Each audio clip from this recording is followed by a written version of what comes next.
This is Brandon Young with NC Biomechanics, 8 cylinders of pitching. I wanted to go over, uh, share with you guys some really cool stuff that Andrew Jessup, he's the feature client here in the video, has made. Um, Left video was the initial evaluation taken June 2nd, 2013. Video on the right is this past Sunday, March 23rd, 2014. When Andrew came to us back in June, he was throwing in the low 80s. Currently, Andrew is throwing in the upper 80s to low 90s, and not only is he throwing with better velocity, but his mechanics per research are much healthier.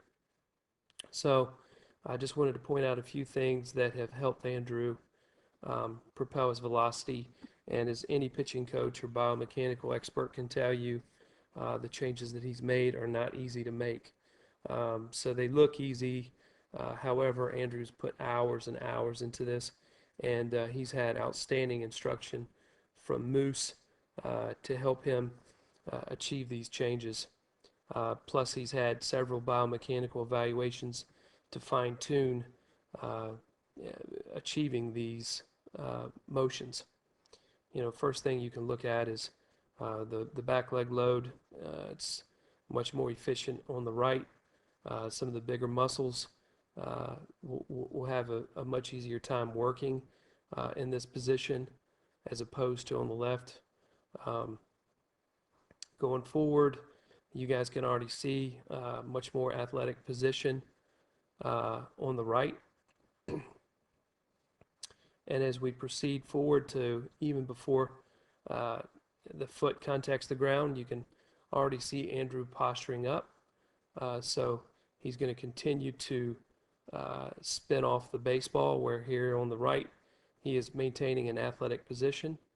That can also be seen with glove position, where you see the glove is already opening here on the left video, still strong on the right. At this point, foot contact, you can again see the strong correlation with the glove. Spinning off, so if you look at the upper body position on the left versus the right, still athletic on the right, spinning off or starting to spin off on the left. And that's just going to continue to kind of go downhill as he moves through the acceleration phase to the point where he finishes this much side bending in the spine. So you draw a line along the spine and then draw a plumb line. That angle plus the angle at the arm, when it's too high, is a red flag for shoulder and elbow injuries. And certainly that's the case here on the left. On the right, we're talking about 10 more miles an hour on the fastball and a much healthier position. And I'm sure if you guys look at the tree in the background, even though it's got leaves because it was back in June, just look at the tree and then look at the arm, and that gives you a really clear picture as to how much change Andrew's made. This is a much healthier position on the right, and that is per research.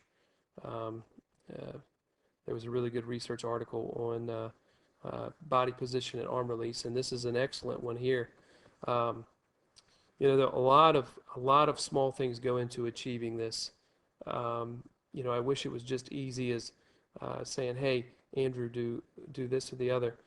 He spent hours working with Moose, and he spent hours going over video with me in order to understand and make these small changes that make what you just saw happen.